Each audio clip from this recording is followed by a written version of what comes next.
Grabando. El siglo XXI es hoy. Episodio 1542. El verdadero caso del vuelo 601. El siglo XXI es hoy.com. Soy Félix Riaño. Y en este episodio de El siglo XXI es hoy, retrocederemos hasta el año 1973, siglo pasado. Ese año, precisamente, el mundo vivía una revolución tecnológica y también muchas convulsiones políticas. Y nos transportamos en el tiempo para entender los verdaderos eventos que inspiraron la serie de Netflix Secuestro del vuelo 601. Porque la serie está bien, pero deja mucha curiosidad sobre qué fue lo que ocurrió realmente en 1973 en ese avión. Justo por los días en que Estados Unidos lanzó su primera estación espacial. En momentos en los que el presidente de Estados Unidos estaba a punto de caer. Justo antes de un golpe de Estado en América Latina. Tiempos de dictaduras, cuando el secuestro de aviones se estaba haciendo común. Pero ese caso, el secuestro del vuelo 601, no fue un simple acto de piratería aérea. Una historia profundamente latinoamericana que parece ficción pero fue real. Solo que los detalles no fueron todos como los cuenta Netflix. Muy bien, te propongo que tomemos un café y me acompañes en este episodio. Vamos a desentrañar los misterios y las verdaderas historias detrás de ese secuestro. Para que puedas navegar más fácilmente por este episodio del podcast, en las notas encontrarás los capítulos en los que dividimos este episodio para que puedas saltar al punto exacto que quieras escuchar. Si ya viste la serie de Netflix, puedes disfrutar todo el episodio. Si todavía no has visto la serie de Netflix, vamos a avisarte cuando hay spoilers para que puedas detenerte justo a tiempo y no arruinemos tu experiencia viendo la serie. Vamos a ir más allá de las escenas dramatizadas para explorar el contexto histórico de este intrigante caso. Por favor, si tienes comentarios, escríbelos. Bien sea que estés oyendo este episodio en Spotify, en Apple Podcast o en YouTube. Tanto Spotify como YouTube permiten que dejes un comentario. Puedes aportar a esta historia. Comencemos entonces con este vuelo hacia la verdad detrás de la ficción de Netflix. El verdadero caso del vuelo 601.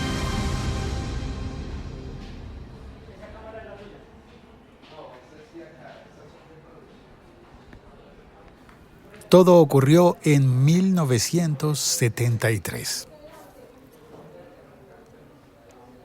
Había una intensa actividad política y avances tecnológicos significativos que dejaron huella imborrable en la historia mundial en ese año. Este contexto es esencial para comprender los acontecimientos narrados en la serie de Netflix Secuestro del vuelo 601. Claro, la serie cuenta un secuestro de un avión. Hasta ahí nos lo adelanta todo el título de la serie.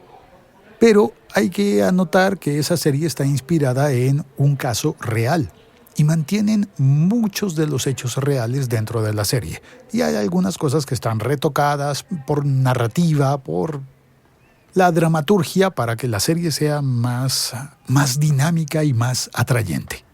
Pero hay que entender que ocurre en 1973 y que en mayo de ese año, apenas algunos días antes de que ocurriera el secuestro que inspiró esta serie, Estados Unidos había lanzado el Skylab, la primera estación espacial de Estados Unidos. No era la primera de la humanidad, pero era la primera de los Estados Unidos. algo que demostraba las capacidades tecnológicas y las ambiciones aeroespaciales de esa época. Todo lo que significaba volar era símbolo de prestigio nacional e internacional. Prestigio, supongo que para lo bueno y para lo no tan bueno también. 1973 fue el año que estuvo marcado por un paisaje político muy volátil en el mundo. En los Estados Unidos el presidente era Richard Nixon y se enfrentaba al escándalo del Watergate. Si nos dedicáramos más a la política o a la geopolítica, hablaríamos con extensión del Watergate, pero resumámoslo explicando que era una crisis que amenazaba con tumbar al presidente de Estados Unidos. Y, spoiler, sí, lo tumbó. Tiempo después, Richard Nixon tuvo que renunciar a la presidencia. Y todo eso había empezado por un allanamiento en el complejo, en los edificios Watergate en 1972. Pero ese escándalo, por algo que además te podría recomendar la película que cuenta esa historia del Watergate. Si te interesa el tema, podrías ver la película que se llama Todos los hombres del presidente. Tiene un par de actorazos al frente, Robert Redford y Dustin Hoffman, en los papeles de los periodistas del diario Washington Post, que fueron los que hicieron la investigación del Watergate, que terminaría tumbando al presidente de Estados Unidos. Pues eso estaba ocurriendo en 1973. Pero además, México tenía desafíos internos de gobernabilidad durante la presidencia de Luis Echeverría. No preguntes de qué partido político era Luis Echeverría, porque obviamente era del PRI. En España, el presidente, no era presidente, era el generalísimo Francisco Franco, que completaba ya 34 años de mandato. Y le faltaban todavía 2 más. La dictadura en España duró lo que duró Francisco Franco. Se acabó cuando él murió. Y en 1973 faltaban 2 años todavía para eso. Pero es que como que por ese tiempo eso incluso parecía normal. Por ejemplo, en Perú, el presidente era Juan Francisco, otro Francisco, pero de apellido Velasco Alvarado, que era militar y jefe de Estado porque dio un golpe de Estado en 1968. Y para el año 1973 todavía le faltaban 2 años. Mira qué coincidencia. Oye, ¿y esto por qué es relevante? Damas y caballeros, mi troll interior que viene a recordarme que se supone que hablamos de tecnología, ciencia y entretenimiento digital. Ya, por eso. ¿Y por qué estás hablando de política de 1973? Porque es el entorno para entender bien la serie de la que hablamos, que es una serie de Netflix. Ok. Entretenimiento digital. Sí, para allá vamos. Estamos estableciendo cómo era el mundo en el año en el que ocurrió lo que cuenta la serie de Netflix. Por ejemplo, en Venezuela el presidente era Rafael Caldera. Y fue el año en el que Venezuela se convirtió en uno de los países más ricos de América y del mundo. Porque en ese año ocurrió la primera crisis del petróleo, una cosa global que sacudió la economía de todo el planeta. Hubo una guerra en octubre de 1973 en Yom Kippur entre Israel y una coalición de países árabes liderada por Egipto. ¿Me estás diciendo que en 1973 ocurrían cosas parecidas a las que estamos viviendo en el 2024? De hecho, por aquel entonces los Estados Unidos apoyó a Israel en ese conflicto y la Organización de Países Exportadores de Petróleo, que se llamaba la OPEP, o se llama OPEP, montó un embargo petrolero contra las naciones occidentales, contra Estados Unidos y sus aliados.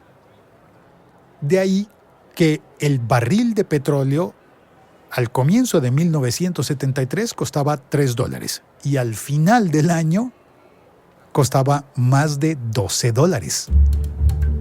Cuando aumentas mágicamente 4 veces el precio del producto principal de un país, ocurre lo que le pasó a Venezuela, y es que mientras muchos países entraban en recesión, Venezuela se convertía en un país rico.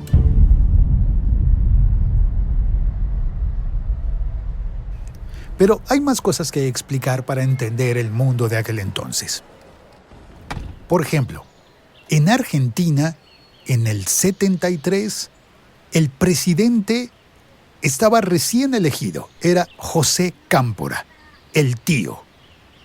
Tomó posesión el 25 de mayo y una semana después de su posesión tuvo que recibir a un avión secuestrado. Pero en realidad Argentina estaba en esa presidencia que duró mayo, junio y julio, 3 meses. Incluso menos que eso. Parece que duró 49 días de presidente y renunció. Y después de él, volvió Juan Domingo Perón al poder. ¿Volvió? ¿Cómo así que volvió? Eso es otra historia larga de contar. Enfoquémonos. Ya, oye, pero estás contando la historia de muchos países y la historia de la serie de Netflix ocurre en Colombia, ¿no? Empieza en Colombia, pero termina en Argentina. Si es que se puede decir que termina. ¿Y entonces qué pasaba en Colombia? En Colombia estaba terminando el mandato de Misael Pastrana, un presidente que tenía un hijo que años después iba a ser presidente también, y que ganó las elecciones en algo que fue muy controversial. Ya lo verás en la serie, hacen varias veces mención a que hubo muchas acusaciones de un posible fraude electoral. Bueno, clase de historia. ¿Y la serie? En ese marco de incertidumbre y de cambio, el secuestro del vuelo 601, la serie de Netflix, no fue solamente un acto aislado, sino que la historia real, que vamos a contar en un instante, reflejaba las tensiones y los conflictos de toda una era, de un continente y de un mundo. Los eventos en la serie son dramatizados, pero capturan la esencia de un periodo de la historia en el que la política daba un telón de fondo a toda la vida cotidiana. La serie está inspirada en un hecho real de 1973, el secuestro de un avión colombiano por parte de 2 hombres armados que exigían la liberación de presos políticos. Liberación de presos políticos que por demás estaba pasando también en Argentina. O mejor, en Argentina sí y en Colombia no. De hecho, el 25 de mayo, el día de la posesión de Cámpora como presidente, firmó un decreto que ordenaba la liberación de todos los presos políticos en Argentina. Entonces tiene una lógica histórica. Ay, te salió en verso y sin esfuerzo. Que se hablara de liberación de presos políticos. Y eso se menciona en el primer episodio de la serie. El secuestro del vuelo 601. Que nos plantea al inicio la historia de un avión secuestrado por razones políticas para exigir liberación de presos políticos en un país cuyo presidente estaba porque le había ganado las elecciones a un general que antes había dado un golpe de Estado. Era el general Rojas Pinilla, que pudo haber sido como, resumámoslo como que era una figura de alguna manera parecida a la de Perón en Argentina, solo que perdió las elecciones y no pudo volver como Perón en Argentina. Ya, no me confundas con política. Es importante para establecer que había gobiernos democráticos como el de Pastrana, que aunque en elección controvertida, pero igual le había ganado a un general golpista, y había gobiernos de generales como Francisco Franco.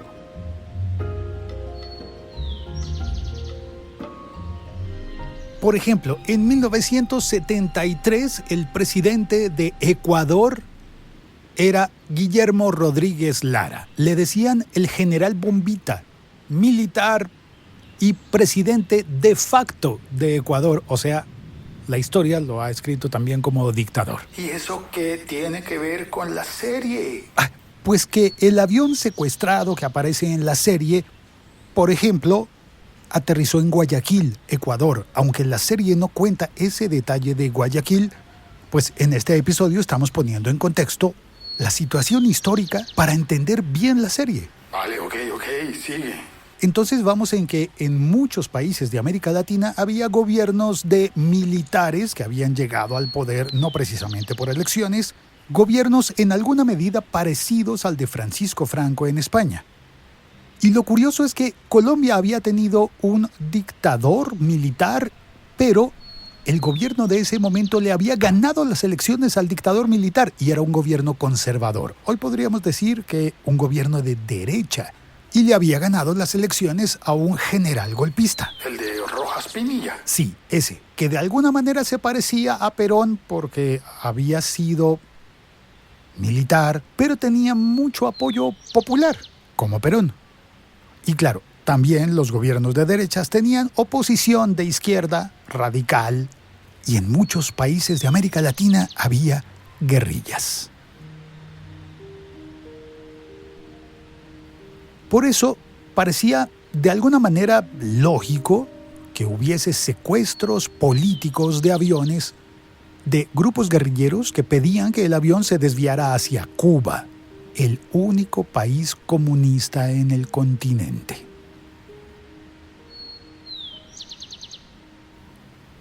El único gobierno de izquierda por entonces, con una excepción temporal de Chile, que en 1973 tenía el gobierno de Salvador Allende.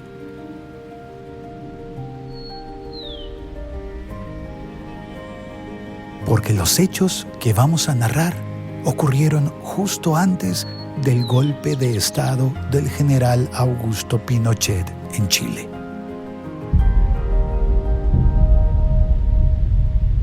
En Paraguay, el gobierno era el de Alfredo Stroessner, militar que estaba atornillado en la presidencia desde 1954.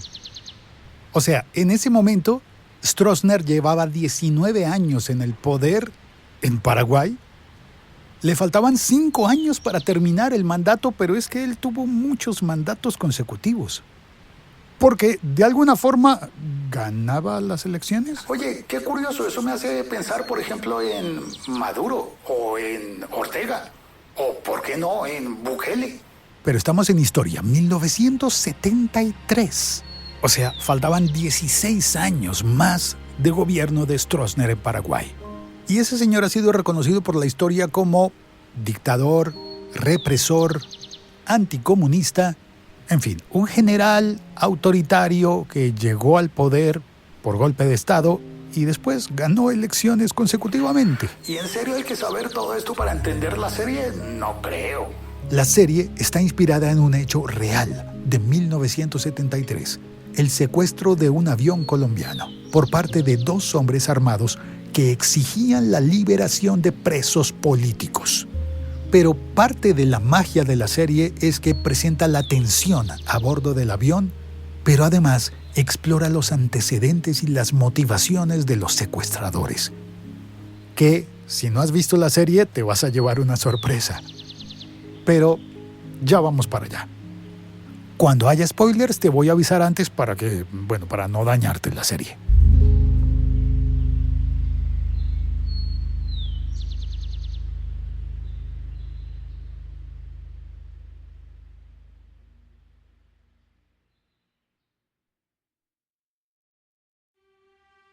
Ya vamos a contar la serie, que está disponible en Netflix y tiene 6 episodios de un poco menos de 1 hora cada uno.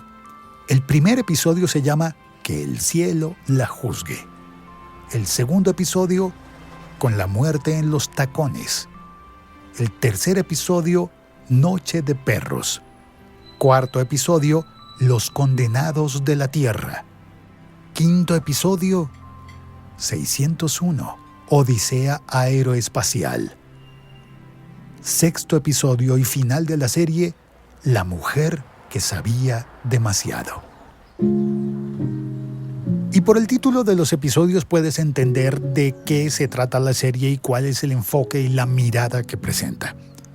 Sí, habla de lo aeroespacial y de hecho hay un personaje que reitera mucho lo de aeroespacial, un personaje que además es medio cómico, pero además la serie está contada desde la perspectiva femenina, en los ojos de Edilma, una azafata, representada magistralmente por la actriz Mónica Lopera. Y aquí vamos a explicar un poco sobre el elenco de la serie. Está Mónica Lopera, que en Colombia es muy conocida para algunas personas de una generación en especial por haber participado en la serie Francisco el Matemático. También por la telenovela Isabel me la veló. Pero luego, en su época en series, ha participado en Frontera Verde y en varias series en inglés. Por ejemplo, en Killing Eve. Matando a Eva, se llamará esa en español, creo, supongo. En la serie Borgia. Y curiosamente también participa con su voz en unas series animadas, como por ejemplo Thomas y sus amigos. Thomas, ¿la has visto alguna vez? La de los trenes. Sí, que la mencionan mucho en la película esta del Tren Bala.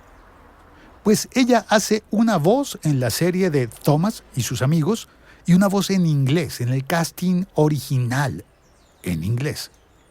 En las temporadas de 2019 y 2020 interpreta a Gabriela, cuando Thomas el trenecito va a Brasil. Si hay niños escuchando este podcast en este momento, seguro reconocerán a Thomas, aunque no sé si habrán visto a Gabriela o escuchado a Gabriela en inglés.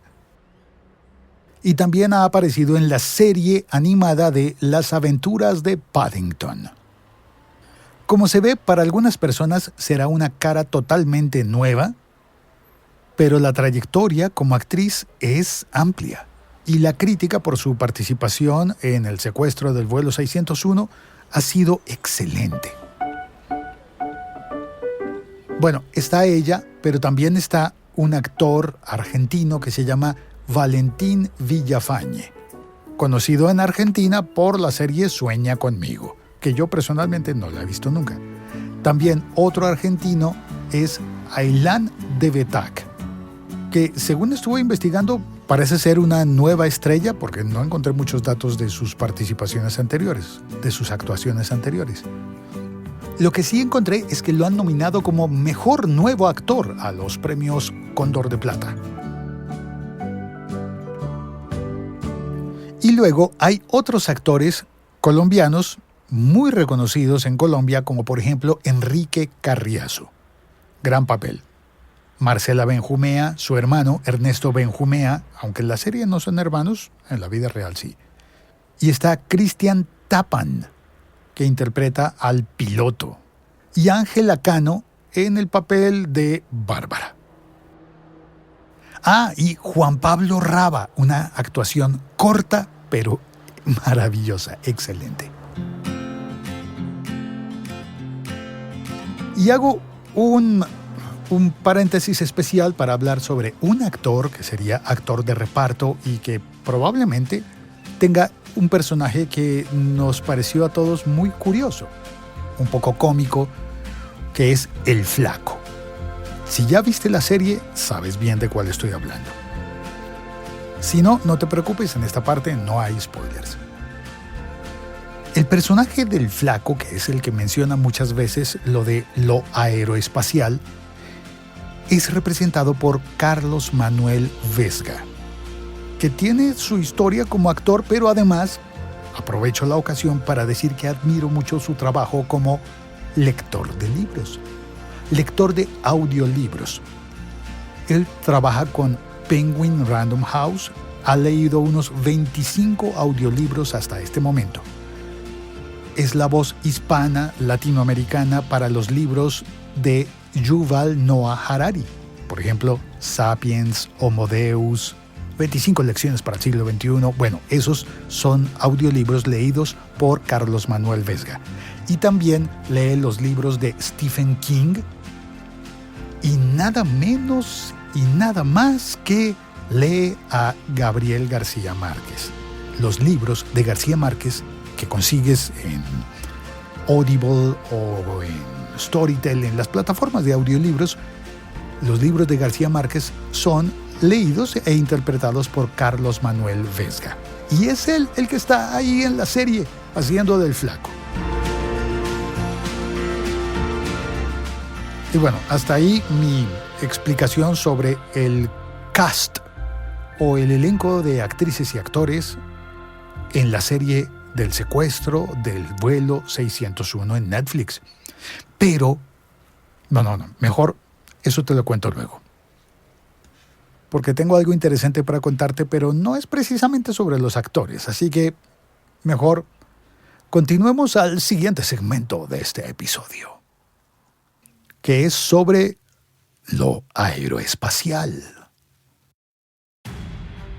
Como adivinarás, si este es un podcast sobre tecnología, ciencia y entretenimiento digital, nos gusta hablar de la serie, me gusta hablar de la serie, pero no podría dejar pasar la ocasión para hablar del avión. Un Lockheed L-188 Electra. Ese fue un avión turbopropulsado de pasajeros de 4 motores, fabricado por Lockheed Corporation. Pero expliquemos bien qué significa eso de turbopropulsado. Es, o era, más bien, un avión que utilizaba hélices para generar empuje. Pero, a diferencia de los aviones de hélices convencionales, más antiguos, las hélices de este Lockheed Electra eran impulsadas por turbinas de gas, en lugar de motores de pistón. O sea, tiene turbinas de hélices que comprimen el gas y lo mezclan con combustible, generando una mezcla caliente y a alta presión que se expanden y crean un chorro de alta velocidad que hace girar las hélices. Pues ese avión, ese modelo de avión, no ese avión precisamente el que fue secuestrado, y tampoco el de la serie, porque a mi modo de ver, la mayor parte de las veces que vemos el avión en la serie es graficación, son efectos digitales, la mayor parte de las veces. Pero el original, el verdadero Electra, voló por primera vez en 1957 como prototipo. Entró al servicio comercial oficialmente en el 59. Para el 69 había cumplido 10 años y para el 73 estaba por los 14. Era un avión que podía llevar a 98 pasajeros. Y lo curioso es que el avión estaba volando en 1973, pero la fábrica había dejado de producir ese tipo de aviones el año anterior, en el 72. De manera que era un avión muy popular en casi todas las aerolíneas de América Latina y probablemente del mundo. Pero una cosa interesante es que ese avión, el Electra, era producido por la fábrica Lockheed, antes de que se convirtiera en Lockheed Martin. Porque Lockheed Martin fue la fusión de la fábrica Lockheed con la marca de Martin Marietta. Un nombre que probablemente no hayas oído mencionar mucho en la historia. Martin Marietta. Pero lo interesante con Martin Marietta es que jugó un papel clave en la estación espacial Skylab de la NASA. Martin Marietta desarrolló componentes clave para la estación espacial de aquel entonces y al parecer también desarrolló los simuladores y herramientas de entrenamiento para los astronautas que en ese preciso momento, en 1973, estaban viajando al espacio por primera vez a una estación espacial norteamericana. El Skylab despegó el 14 de mayo de 1973 en un cohete Saturno V.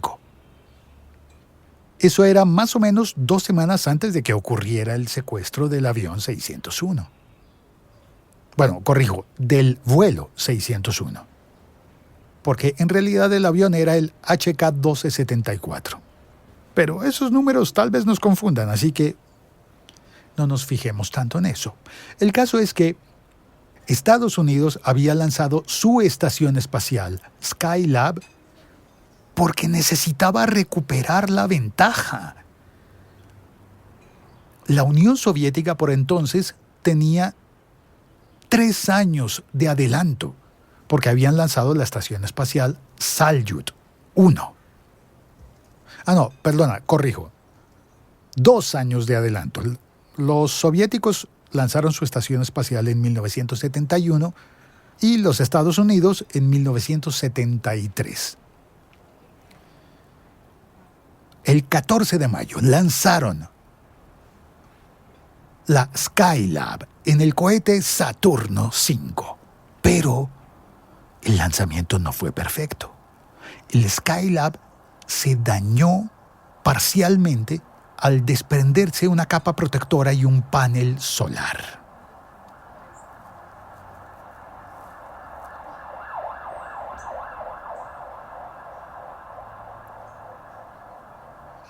Entonces teníamos esa coyuntura de que se había lanzado la estación espacial estadounidense. En ese momento no había ni sueños, creo, de tener una estación espacial internacional como tenemos ahora. Acababa de regresar la última tripulación que pisó la Luna, porque desde entonces, desde el 72, no ha habido humanos en la Luna. Y los Estados Unidos tenía que ganar su competencia con la Unión Soviética por estaciones espaciales.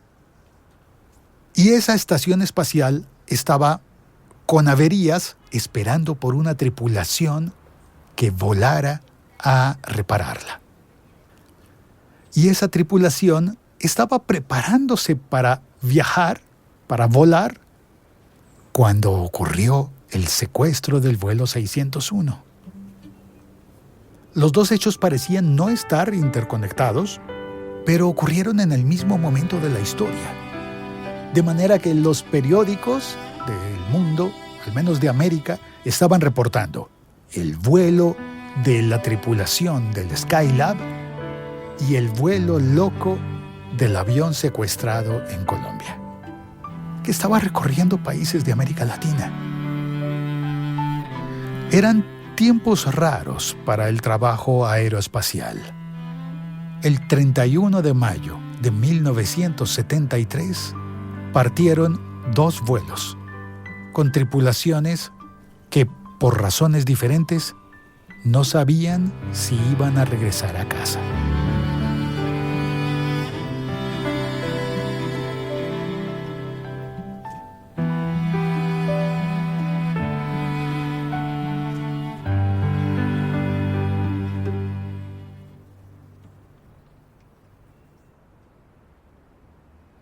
Bueno, ahora vamos a hablar de los hechos reales. Aunque no podremos saber nunca los detalles más precisos de lo que ocurrió, podemos saber que incluso la serie al comienzo, o al final, ya no me acuerdo, al final tiene una nota aclaratoria que dice que la serie está inspirada en hechos reales, pero que por supuesto hay modificaciones dramáticas. Y sí que despierta la curiosidad saber qué fue lo que ocurrió. Así que el ejercicio que vamos a hacer a continuación es leer el periódico. Las ediciones del periódico El Tiempo, que están muy bien organizadas, disponibles en Google News, principalmente entre el 31 de mayo y el 3 de junio de 1973. Aunque las noticias sobre ese secuestro siguieron ocurriendo y se siguieron cubriendo durante años más. Lo interesante de leer el periódico de aquellos días específicos es que podemos enterarnos de lo que estaba ocurriendo con la misma cronología con la que se enteraba todo el mundo en la prensa.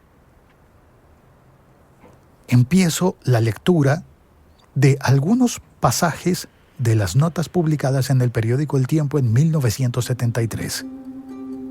31 de mayo.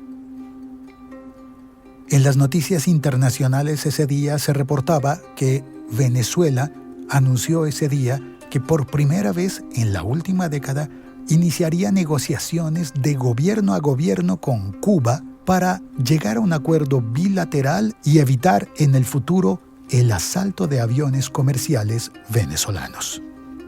Hoy sabemos que un año después también Colombia haría ese acuerdo con Cuba, porque hasta ese momento en Latinoamérica ocurrían muchos secuestros de aviones que pedían al piloto, con un arma, que los llevara a Cuba.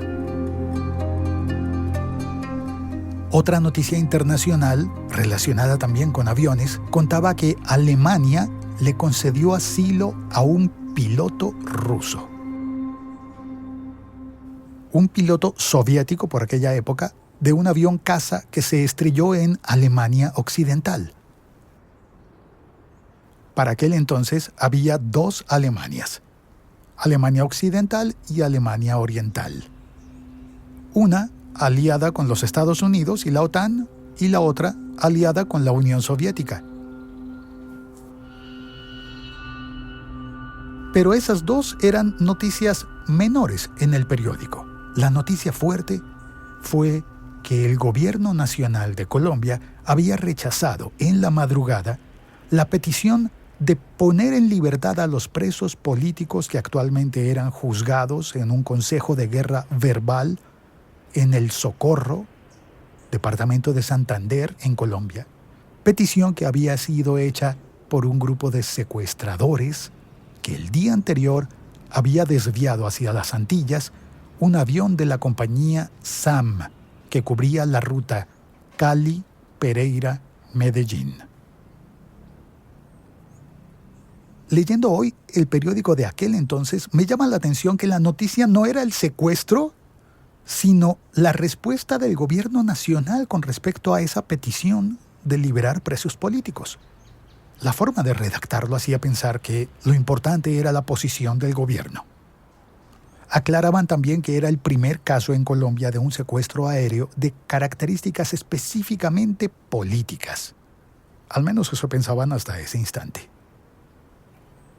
Ya sobre el secuestro del avión se informó que la nave llevaba a bordo 92 personas, que fue secuestrada el día anterior a las 2:35 de la tarde.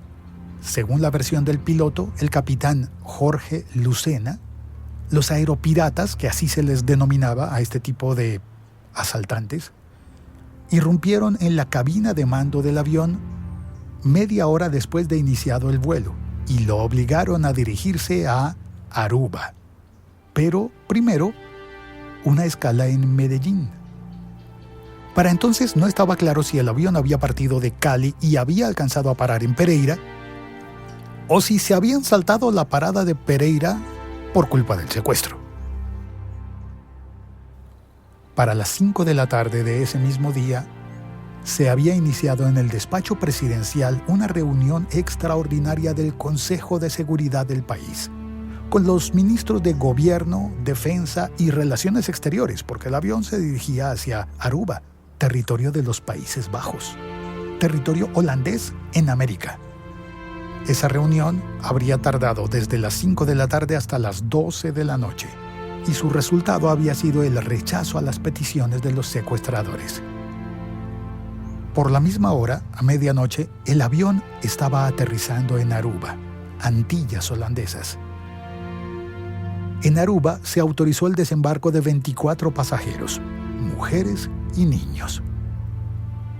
Los secuestradores anunciaron la intención de volar en el avión, de hacerlo estallar si sus peticiones no eran atendidas por el gobierno colombiano. Pero las declaraciones del gobierno colombiano eran: en Colombia no hay presos políticos, así que no podemos liberarlos. Porque no hay. Pero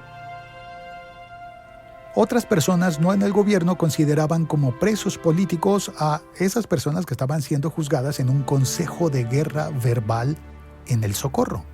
Espera. Hasta lo de las Antillas holandesas alcanzo a entender, pero ¿cómo es eso de un consejo de guerra verbal en El Socorro? O sea, ¿es una petición de auxilio? Y sí, yo sé que para las personas que escuchen desde un país diferente a Colombia, El Socorro sonará como: ¿en serio se llama así? Pues sí, El Socorro, Santander, es una ciudad pequeña. Se llama así desde 1681, en honor a la Virgen del Socorro. Y pues, si oficialmente no había presos políticos, sí había consejos de guerra, que eran tribunales especiales para juzgar a personas acusadas de delitos relacionados con la seguridad del Estado. Rebelión, terrorismo o espionaje. Eran juicios militares, sin abogado defensor. Los acusados tenían la oportunidad de defenderse verbalmente. Pero en un proceso así, verbal, en el que el acusado se tiene que defender mientras está preso, ¿cómo podría conseguir y presentar pruebas? Luego, los oficiales del consejo deliberaban en privado y dictaban sentencia, de manera verbal. Absolución o condena. Como eran consejos verbales, no había acta, ni se escribía ningún documento oficial. Aunque seguramente en la audiencia habrá alguien que pueda dejarnos un comentario, por ejemplo en Spotify, aclarándonos un poco más de cómo eran esos consejos de guerra. Y si se presentaban también en otros países. Pero volvamos a las noticias. El día anterior, desde Aruba, la United Press International, la agencia de prensa, había contado que los 2 piratas aéreos tenían máscaras para evitar su identificación, que pidieron interrumpir el tráfico aéreo del aeropuerto Princesa Beatriz de Aruba. Que claro, el aeropuerto se llamaba así por la Princesa Beatriz, entonces princesa porque años después sería la Reina Beatriz. Y allí en Aruba, en Oranjestad, en el aeropuerto Princesa Beatriz, los secuestradores dieron plazo hasta las 10 Greenwich Meridian Time, hora de Londres, pero parece que luego dieron un nuevo plazo. Unas horas más tarde, otra agencia de prensa, la agencia France Press, reportó que el avión llevaba a 89 personas. Y la noticia aclara algo que explica uno de los vacíos que me dejó la serie. Y es que en la serie de Netflix, desde el avión se comunicaban por radio con las oficinas de la aerolínea. Y a mí me pareció, eso está como extraño, ¿no? Como curioso. No sé yo si desde la aerolínea, cuyas oficinas centrales supongo que estaban en Medellín, porque la aerolínea SAM era la Sociedad Aérea de Medellín, si no estoy mal. Aunque en la serie, ahora que caigo en cuenta, todo ocurre en el aeropuerto El Dorado de Bogotá, que de hecho reconstruyeron muy bien, con gráficas, cómo se veía el aeropuerto de ese entonces. En fin, fuera en una ciudad o en otra, la pregunta es si desde las oficinas de la aerolínea se podían comunicar de ida y vuelta hasta el radio del avión que estaba en el aeropuerto de Aruba. Pero las noticias contaban que había una cadena radial, la emisora Caracol.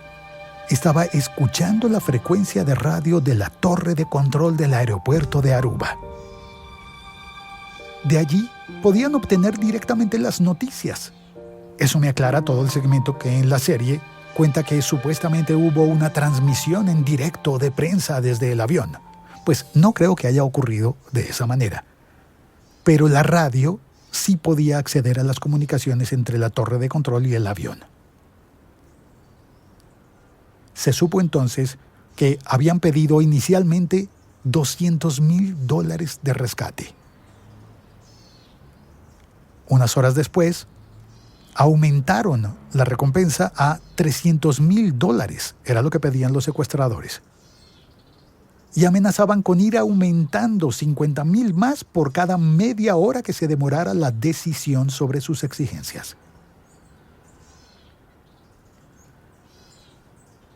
Hasta ese momento, todos suponían que el avión, desde Aruba, iba a dirigirse hacia Cuba. Y empezó a saberse quiénes eran los pasajeros dentro del avión. Iban los integrantes de un equipo de ciclismo. El equipo del Valle del Cauca, pues por supuesto habían abordado el avión en Cali. Recordemos que el avión partió de Cali, luego llegó a Pereira y luego Medellín y Aruba.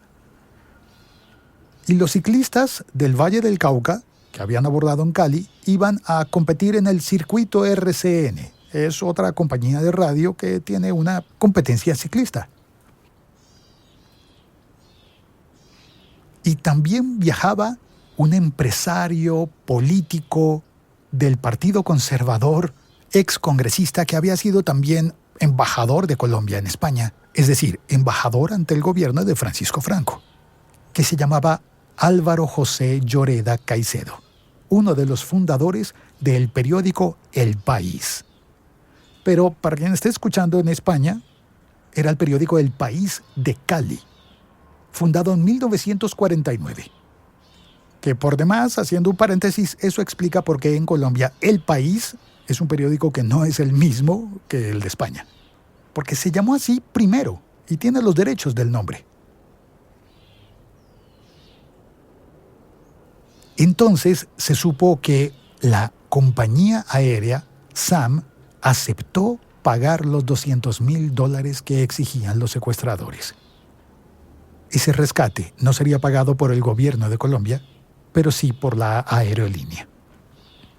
Aceptaron el dinero, pidieron que se los entregaran en Aruba y que liberaran a los presos políticos en Panamá.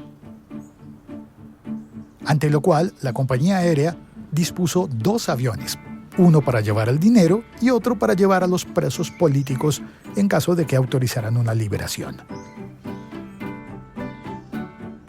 Para ese momento se empezó a saber que el piloto, el capitán Jorge Lucena, 2 años atrás ya había sido secuestrado en el mismo avión. Pero en esa ocasión todo ocurrió diferente.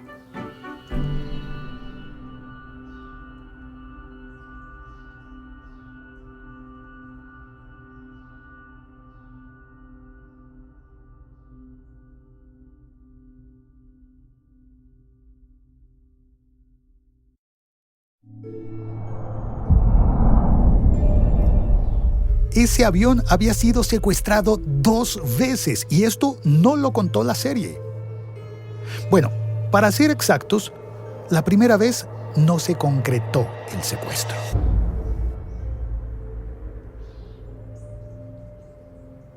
Y tengo entendido que el piloto, el capitán Lucena, fue considerado héroe que impidió aquel secuestro. Aquí empezamos a conectar fuentes de información diferentes. Nos salimos de lo que dice el periódico El Tiempo y encontramos una página dedicada a la aviación que se llama volavi.co, que de hecho tienen una foto del avión secuestrado, del mismísimo avión secuestrado. El SAM HK-1274. Según esta página, que al parecer ha sido construida con el apoyo de pilotos que han contado sus historias, los secuestros aéreos en Colombia habían empezado en 1967. Se desvió un DC-4 hacia Cuba, un DC-3 hacia Cuba. DC-4 y DC-3 son tipos de aviones, ¿verdad? En 1968, otros 2 secuestros hacia Cuba. En 1969, un secuestro de avión hacia Cuba y el 5 de febrero del 69, un secuestro frustrado desde el aeropuerto de Crespo en Cartagena de Indias. Pero la cosa no paró ahí. En 1969 hubo un secuestro más, 2, 3, 4, 5, 6, 7 secuestros, la mayoría desviados hacia Cuba, y 2 intentos frustrados.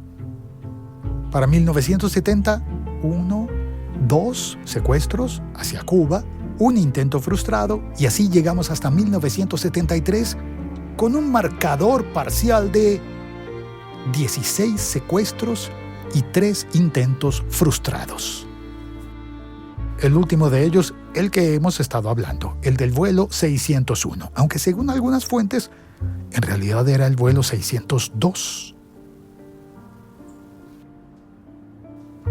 Uno de esos intentos frustrados fue el que enfrentó el capitán Jorge Lucena. Aunque en la página consultada hay un comentario de Pedro García, que se identifica como el copiloto.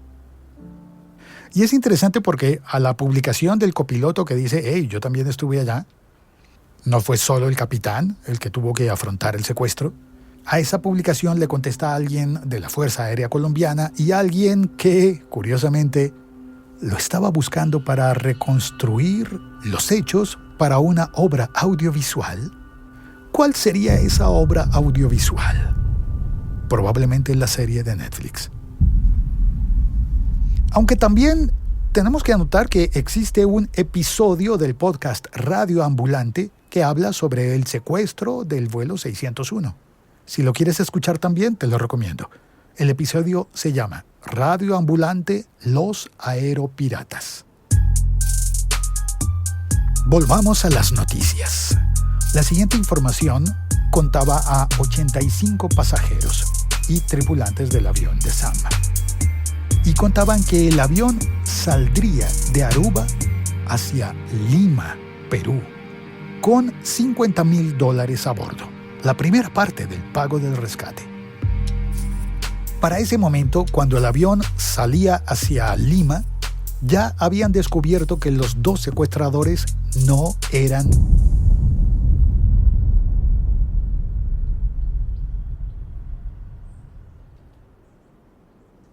Atención, alerta de spoiler. Si no has visto la serie todavía, este es el momento de parar este episodio podcast y regresar cuando ya la hayas visto, porque a partir de ahora vamos a hacer spoilers.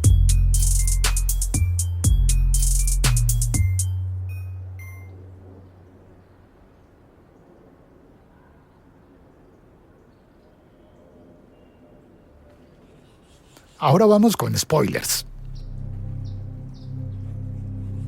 Se estableció que los secuestradores no eran colombianos. Y el avión despegó desde Oranjestad, en las Antillas holandesas, en Aruba, partió hacia San Salvador. Pero por alguna razón que no está explicada en los informes de prensa de aquel día, el avión no llegó a San Salvador, regresó a Aruba. Y fue entonces que hicieron el plan de partir hacia Lima, después de que 9 personas abandonaran el avión, entre ellas toda la tripulación que había soportado una maratón de 42 horas de secuestro. Toda la tripulación, la primera tripulación. En el avión quedaron 33 personas. Las cuentas no me dan del todo, pero esto es lo que reportó la prensa de aquel entonces. El capitán Jorge Lucena, el que llevaba 2 secuestros, fue reemplazado en el mando del avión por el capitán Hugo Molina. Dice la prensa en aquel entonces que subió con el copiloto Pedro Ramírez. También subió el ingeniero de vuelo Alfredo Schiffert. Y entonces en Aruba fue cuando subieron a bordo las auxiliares de vuelo: Magola González, María Eugenia Gallo y Edilma Pérez, que es el personaje central de la serie de Netflix.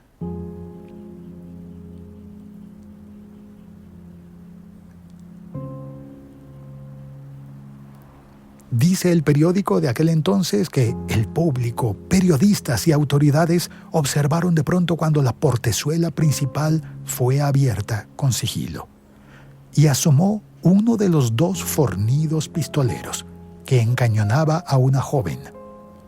El capitán Hugo Molina apareció a unos 300 metros y con paso lento pero seguro se dirigió hacia la escalerilla de la nave.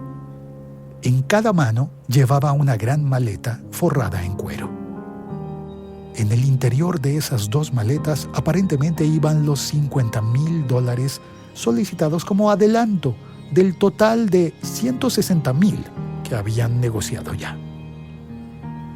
De improviso, el capitán se detuvo, porque había alcanzado a ver cuando el pirata aéreo le hacía una señal para que interrumpiera la marcha. Por la escalerilla bajó entonces una de las azafatas. era Alexis Arango. La encañonaron durante más de 20 oportunidades en el transcurso de las 42 horas en las que ella estuvo dentro del avión. Ella salió y fue al encuentro del capitán Molina, que estaba llegando. Rápidamente, la azafata recogió las 2 maletas y difícilmente pudo llegar con ellas hasta la portezuela del avión. Transcurrieron 8 largos minutos. Y entonces le permitieron el acceso a la nueva tripulación. Segundos después, el capitán Lucena y su tripulación extenuada abandonaron el aparato. Habían hecho el cambio de tripulación completa. La portezuela de la nave se cerró, fueron encendidos los motores y el aparato empezó a moverse.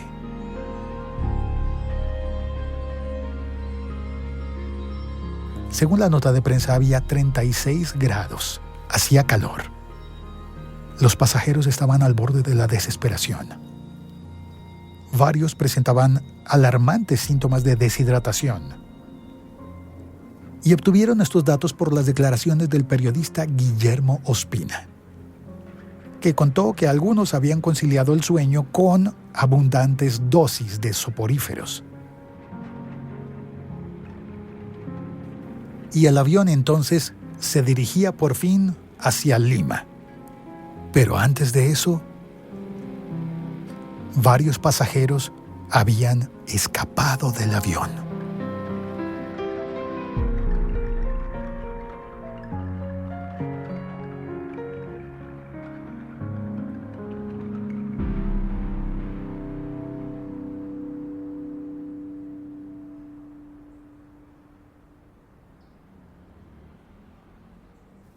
Como habrás notado, seguramente hay algunos huecos en la historia que se fueron llenando a medida que se supo más qué era lo que había ocurrido.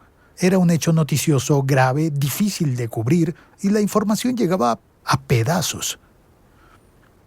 Pero antes de continuar con la lectura de lo que decía el periódico El Tiempo, en esos días, quisiera tomar un instante para contarte una comparación muy curiosa que noté entre la serie de Netflix, Secuestro del vuelo 601, y la serie disponible en Amazon Prime Video, Pan Am.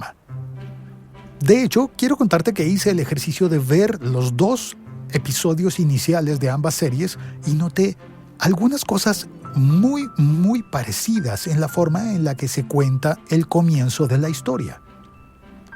En ambas series hay azafatas como personajes principales. Ambas series comienzan con las dificultades de una azafata por llegar a cubrir uno de los vuelos. En ambas series, alguien de la aerolínea llama a una azafata a la casa. Bueno, en la serie de Netflix es ella la que llama a la aerolínea. Pero en ambas hay una llamada telefónica en la que podemos ver qué está ocurriendo en su casa y qué está ocurriendo en el aeropuerto. En ambas series, curiosamente, las azafatas llegan y son pesadas. Me refiero a que pasan por una báscula en donde revisan que tengan el uniforme, que estén pesando lo que requería la industria aeronáutica para entonces que pesara una mujer que cubriera el puesto de auxiliar de vuelo. Lo cual resulta un poco odioso visto actualmente, ¿verdad? Sexista y odioso. Pero pues la serie de El secuestro del vuelo 601 ocurre en 1973. En cambio, la serie Pan Am ocurre en 1963. Comienza en Nueva York. Y tal vez deberías darle una mirada también, al menos al primer episodio. La serie Pan Am trata más de espionaje, Guerra Fría, pero es interesante. Es la primera aparición formal de Margot Robbie, la misma actriz que años después protagonizaría la película Barbie, que también ha hecho a Harley Quinn, pero ella no lleva el personaje principal de la serie Pan Am. El rol principal es el de Christina Ricci, la misma actriz de Casper o Gasparín, de Wednesday o Miércoles, de Sleepy Hollow, y que también ha interpretado a Harley Quinn, pero en la versión podcast. Porque los cómics de DC, como los de Harley Quinn, tienen versión podcast. Por si no lo sabías y quieres escucharlos. Bueno, en fin. La serie Pan Am tiene 14 episodios, está disponible actualmente, en el momento en que publicamos este episodio, está disponible en Amazon Prime Video. Y aunque es una serie de ficción, mientras que el secuestro del vuelo 601 está basada en hechos reales, encuentro suficientes similitudes como para recomendarte que, si tienes Amazon, le des una mirada. Pero volvamos a las noticias de 1973. El periódico El Tiempo publicó una nota que decía que logró comunicación telefónica con Aruba y que realizó una entrevista colectiva con los fugitivos. Eran los pasajeros que habían logrado escapar del avión. Ellos declararon que los dos secuestradores del avión no tenían acento colombiano. Entre los escapados estaba el excongresista y empresario, el dueño del periódico El País, Álvaro José Lloreda, y su esposa. Spoiler, creo que sus personajes en la serie quedan separados, pero según esta historia, en realidad ambos escaparon. Algunos de los escapados sufrieron lesiones en la cabeza y en las piernas al saltar del avión. Y ellos contaron que el avión sí partió hacia San Salvador, pero el piloto, que era el capitán Lucena, el primer piloto, corrigió el rumbo y estuvo sobrevolando la zona 2 horas porque declaró que el combustible que tenían no alcanzaba para llegar hasta San Salvador. Ese habría sido el segundo aterrizaje en Aruba. Empezamos a llenar los huecos de la historia. Las personas que habrían escapado serían 11, entre los cuales iba el dueño del periódico El País, su esposa y un fotógrafo del periódico, Jaime Martínez.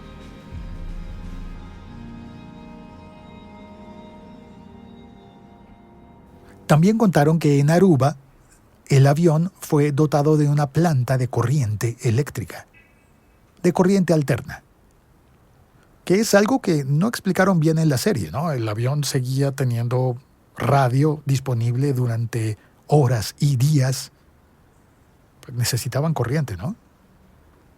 Pero se supo entonces que los dos pistoleros no habían insistido más en la liberación de los presos políticos, pero que sí se corroboró que habían dejado salir a 24 pasajeros, niños y mujeres, que después habían liberado a 3 ciclistas del equipo del Valle del Cauca. Después, en algún momento, aceptaron el cambio de tripulación porque esta nueva tripulación traía los $50,000. Y cuando volaban desde Aruba hacia Perú, sobrevolaron Venezuela, Colombia, Panamá, Guatemala, El Salvador. Estaban volando casi que sin rumbo, empezaron hacia el sur buscando aceite para las hélices. Y entonces habrían vuelto a Aruba. Se pensó que en El Salvador les habían negado el permiso de aterrizaje, pero el gobierno salvadoreño hizo una declaración oficial diciendo que estaba consciente de que a ningún avión de cualquier bandera, de cualquier procedencia, se le podía negar el permiso para aterrizar. Máxime, palabra rara que parece que utilizaban en esa época, máxime cuando está en condiciones críticas de combustible. Para entonces se empezó a aclarar qué era lo que había estado ocurriendo. Ya el 2 de junio, el periódico El Tiempo publicó el itinerario de la odisea del avión Electra de Sam.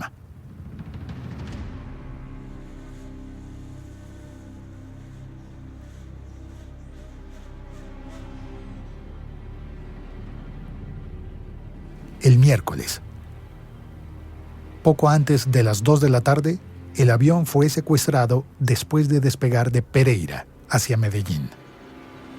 Aterrizó en Medellín y a las 5 de la tarde llegó a Aruba. Liberaron a 31 pasajeros en 3 grupos.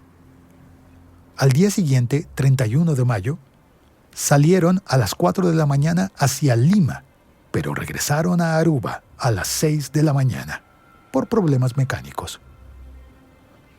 El avión fue reparado y a las 3 de la tarde intenta dirigirse hacia Centroamérica. Es en ese momento cuando 11 pasajeros escaparon.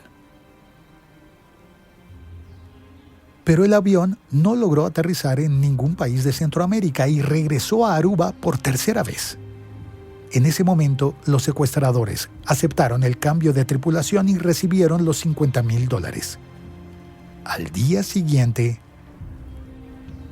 viernes 1 de junio de 1973, salieron hacia Guayaquil a las 3 de la mañana. A las 7 de la mañana llegaron a Guayaquil. Casi una hora de parada en Ecuador para salir hacia Lima, en Perú, donde, contrario a lo que dice la serie, aterrizaron y liberaron a 14 pasajeros.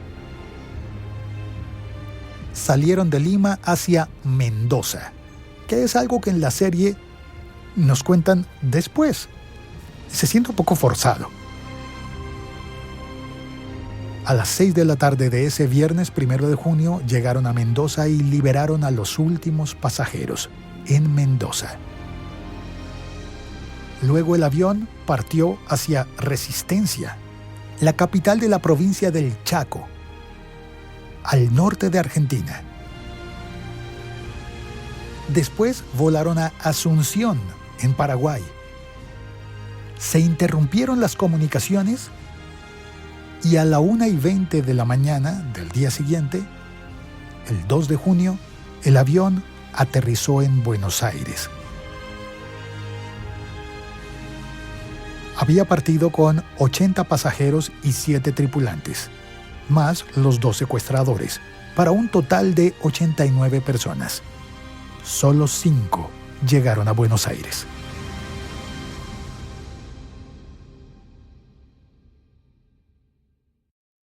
Y tenemos el epílogo de la historia. En el periódico El Tiempo, el 3 de junio publicaron un artículo enviado por la reportera especial Alegre Levy, desde Buenos Aires.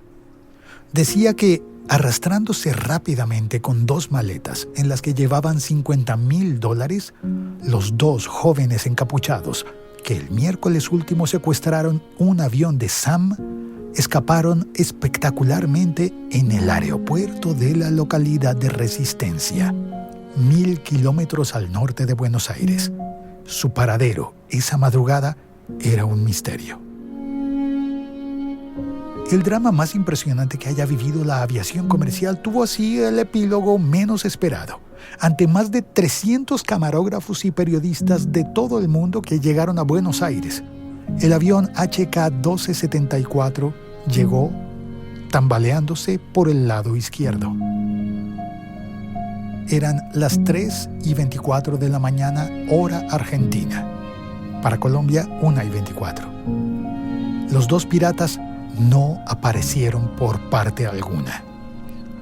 En Resistencia, antes de que la nave secuestrada, 60 horas atrás, en la ruta Cali-Pereira-Medellín, se detuviera por completo en la pista principal de Resistencia, en el Chaco, los 2 secuestradores saltaron ágilmente a tierra y desaparecieron. Según esta información, sí ocurrió la historia de que un automóvil fue atravesado en la pista para impedir que el avión descendiera. Pero eso habría ocurrido en Resistencia, no en Lima. El carro se cruzó en la pista enfrente del avión, pero tuvo que echar reversa cuando la nave siguió carreteando en dirección contraria. Esa parada en Resistencia duró solo 5 minutos, los necesarios para que los secuestradores se bajaran del avión a escondidas. Esa fue la versión que les dio el capitán Hugo Molina, el comandante del avión. La nave había llegado a Buenos Aires procedente de Asunción. Antes había estado en Mendoza, muy cerca de la frontera con Chile, y de Mendoza a Resistencia. En Buenos Aires el aterrizaje estuvo rodeado de suspenso y espectacularidad, porque a los costados de la pista había varios policías con armas ocultas debajo de los overoles y disfrazados de mecánicos. Después de que el avión aterrizó y descendió automáticamente la escalerilla, hubo una pausa de 8 minutos.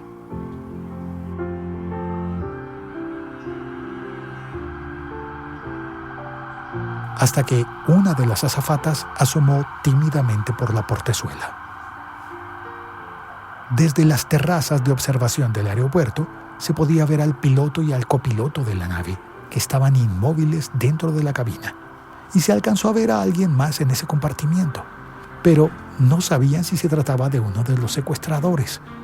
Pocos segundos más tarde fue descendiendo la tripulación. 3 mujeres, 3 hombres. Lo cual no concuerda con lo que nos dijeron antes de que solo 5 habían llegado. Pero parece ser la tripulación completa. En Buenos Aires estaba el nuevo capitán, Luis Carlos Kilby, que iba a reemplazar al comando de la nave. Estaban todos nerviosos en Buenos Aires porque esperaban que en cualquier momento asomaran los piratas aéreos. Pero la escalerilla del avión se volvió a subir y la portezuela quedó cerrada. Se apagaron los motores y todas las luces del avión. Todo se había podido ver con claridad porque a pesar de que era de noche, de madrugada, habían ido equipos de televisión que pusieron luces. Luego con la prensa habló el nuevo capitán, el tercer capitán, Luis Carlos Kilby, y confirmó que los secuestradores sí habían descendido en resistencia, después de amenazar a las azafatas con obligarlas a permanecer con ellos como rehenes. Pero el capitán Molina había logrado convencerlos de que se bajaran solos y se comprometió a no informar a las autoridades para culminar con éxito su misión. Ahora, la tripulación del avión debía permanecer en Buenos Aires 2 días más para rendir indagatoria ante las autoridades de Argentina. Pero la nueva tripulación, la tercera tripulación, saldría en el mismo avión hacia Mendoza a recoger a los pasajeros que se habían quedado allá.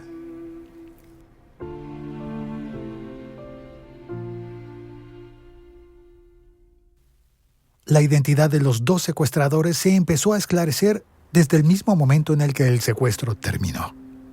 Hubo una llamada. El periodista Gonzalo Castellanos escribió que una fuente anónima afirmó telefónicamente que los secuestradores del avión de Sam eran 2 argentinos expulsados de un club de fútbol en Cali por su bajo rendimiento. La fuente anónima dijo que los había visto subir al avión en Cali. Pero en Pereira, otro periodista, César Augusto López, dijo que los informes indicaban que uno de los secuestradores del vuelo HK-1274 podría ser un paraguayo conocido en la zona occidental de Colombia, que había residido en el país durante algún tiempo y estaba casado con una distinguida dama del Valle del Cauca. Según fuentes, el martes, antes del secuestro, visitó a su esposa, le entregó dinero y pidió una pistola para un viaje que describió como largo y muy peligroso.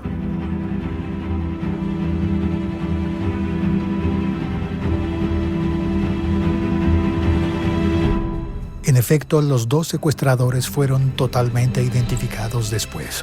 Uno argentino, uno paraguayo. Pero esa historia quizás logremos contarla en algún otro momento.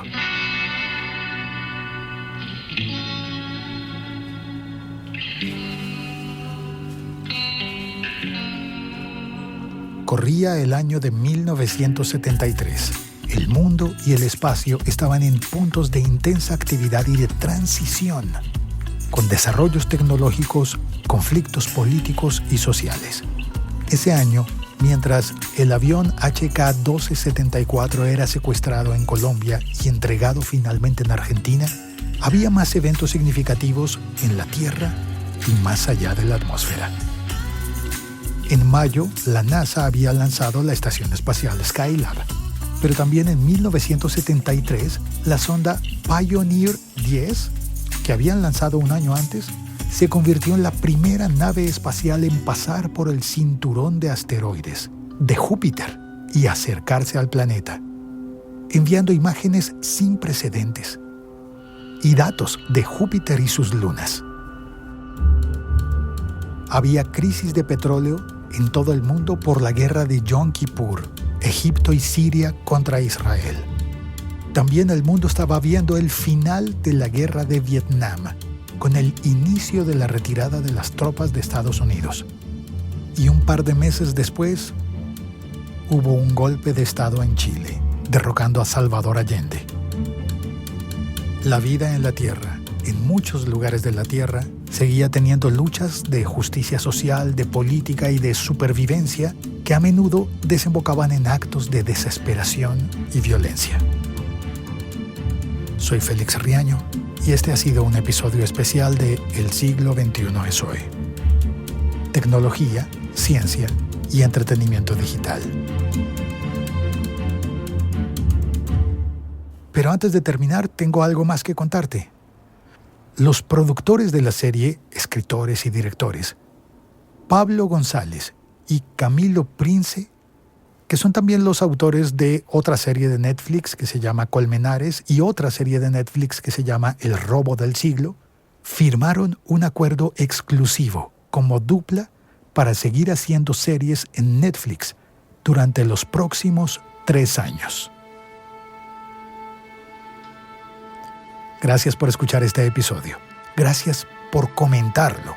Gracias a las personas que escriben comentarios en Spotify con precisiones, aportes, correcciones si fuera el caso. Testimonios, ¿por qué no? Y en especial, gracias por haber llegado al final de este episodio.